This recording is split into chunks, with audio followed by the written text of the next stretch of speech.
ایک ایسا شخص جس کو دیکھ کر 80,000 کا لشکر سہم گیا، تاریخ کا وہ قداور سپاہی جس کا سامنا کرنے کی جرت بڑے بڑے سورما میں نہ تھی، لیکن ایک غریب چرواہے نے اسے ایک وار میں کیسے پچھاڑ دیا۔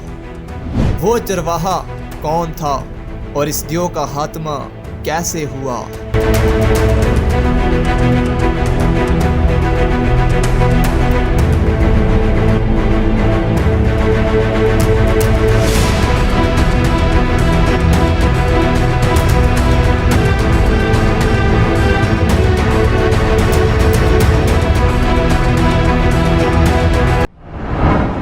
قدیم صحیفوں، روایتوں اور تاریخ میں ایسے انسانوں کا ذکر ملتا ہے جو پہاڑوں جیسی بلند قد و قامت رکھتے تھے، جنہیں ہم آج جائنٹس کہتے ہیں، جن میں قوم عاد، اوج بن عنق اور جبارین جیسی قوم کے نام بھی موجود ہیں۔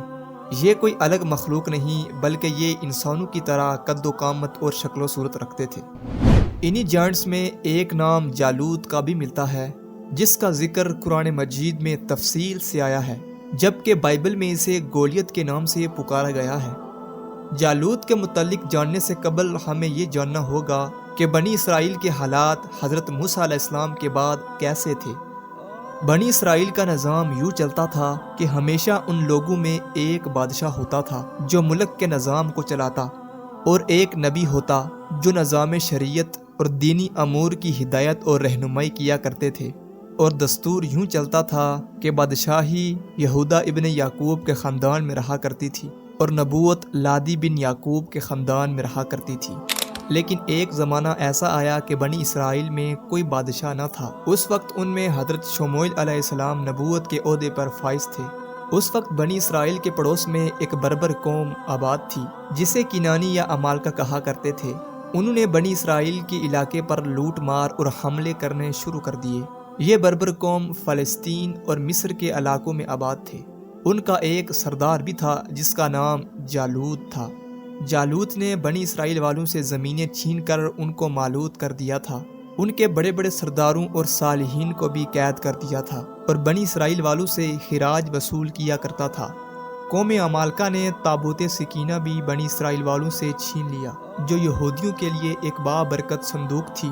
تابوت سکینہ کے جانے کے بعد ان کی حالت بدتر سے بدتر ہو گئی اور دشمن ان پر حاوی ہو گئے۔ لہٰذا بنی اسرائیل والوں نے حضرت شموئیل علیہ السلام سے درخواست کی کہ آپ کسی آدمی کو ہمارا بادشاہ مقرر کر دیجئے۔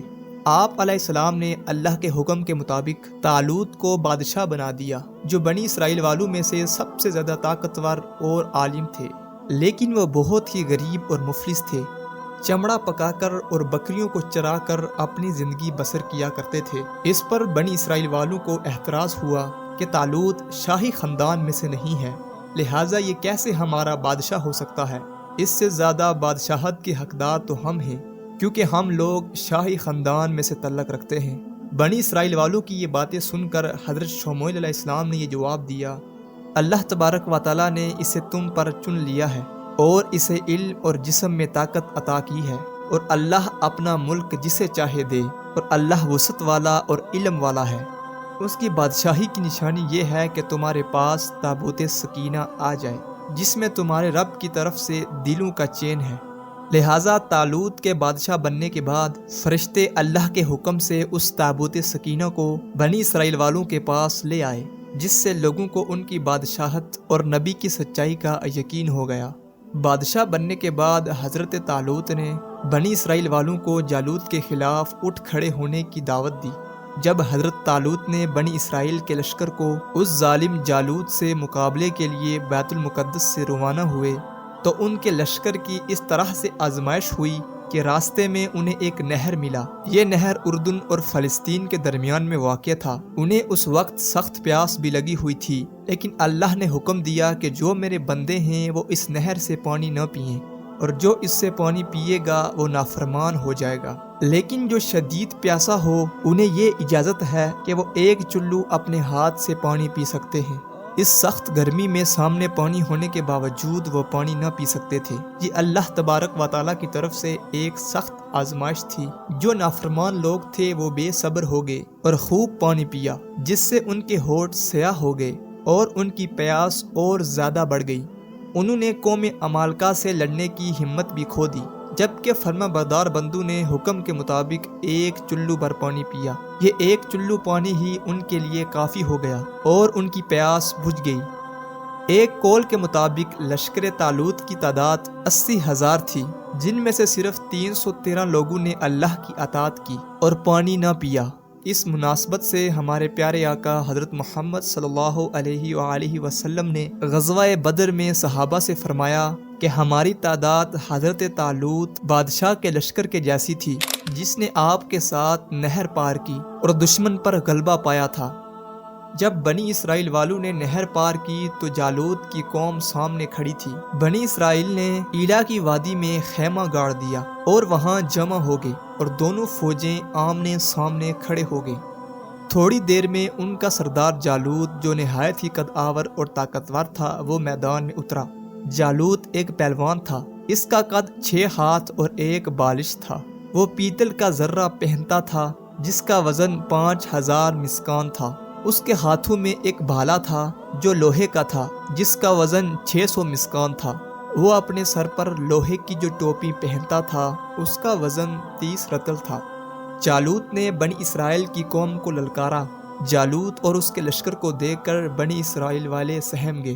وہ آپس میں کہنے لگے کہ آج تو ہم لڑنے کی طاقت نہیں رکھتے۔ ان کی باتیں سن کر ان 313 مجاہدوں نے کہا کہ اے اللہ، ہمیں صبر دے اور ثابت قدم رکھ اور قوم کفار پر ہماری مدد فرما۔ جب دونوں فوجیں میدان جنگ میں لڑنے کے لیے تیار ہو گئی تو حضرت طالوت نے اپنے لشکر میں یہ اعلان کر دیا کہ جو شخص بھی جالوت کو قتل کرے گا تو میں اپنی بیٹی کا نکاح اس کے ساتھ کر دوں گا اور اپنی آدھی سلطنت بھی اسے عطا کروں گا۔ یہ فرمان سن کر حضرت داؤد علیہ السلام آگے بڑھے، جو ابھی بہت ہی کم عمر اور کمزور تھے۔ ان کی غریبی اور مفلسی کا یہ عالم تھا کہ بکریاں چرا کر وہ اپنا گزر بسر کیا کرتے تھے۔ جب جالوت نے ایک کمسی بچے کو اپنے سامنے کھڑا دیکھا تو کہنے لگا کہ چلا جا، میں تجھ سے لڑنا پسند نہیں کرتا۔ حضرت داؤد نے فرمایا کہ میں پسند کرتا ہوں کہ تم میرے ہاتھوں قتل ہو جاؤ۔ داؤد علیہ السلام کو غلیل سے پتھر پھینکنے میں کافی مہارت حاصل تھی۔ حضرت داؤد نے پتھر کو اپنے غلیل میں رکھا اور بسم اللہ پڑھ کر اسے جالوت کی طرف چلایا۔ پتھر کافی تیزی سے جالوت کے ناک اور کھوپڑی کے درمیان میں جا کر لگی اور اس کے بھیجے کو چیر کر پیچھے سے نکل گیا۔ جالوت اسی وقت زمین پر گر پڑا اور اس کا کام تمام ہو گیا۔ اس پر حضرت طالوت اور بنی اسرائیل والے نہایت خوش ہوئے۔ جالوت کے قتل ہونے کے بعد اس کا لشکر باغ نکلا اور حضرت طالوت کو فتح ملی۔ اپنے اعلان کے مطابق حضرت طالوت نے حضرت داؤد کے ساتھ اپنی بیٹی کا نکاح کر دیا اور اپنی آدھی سلطنت کا انہیں بادشاہ بھی بنا دیا۔ پھر پورے 40 سال بعد جب حضرت طالوت کا انتقال ہوا تو حضرت داؤد علیہ السلام پوری سلطنت کے بادشاہ بن گئے۔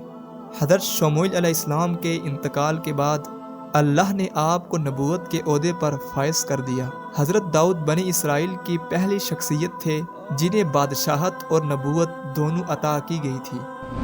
ہم نے دیکھا کہ حضرت داؤد کے پاس نہ تلوار تھی، نہ ڈھال اور نہ ہی بالا، صرف ایک غلیل تھا جس سے آپ نے اس دیو ہیکل جالوت کو ایک پتھر سے مار گرایا۔ حضرت داؤد اور جالوت کے اس واقعے میں ہمارے لیے سب سے بڑا پیغام یہ ہے کہ اگر ہمارا بھروسہ اور توکل اللہ پر ہو تو ہم کسی بھی مشکل سے سامنا کر سکتے ہیں۔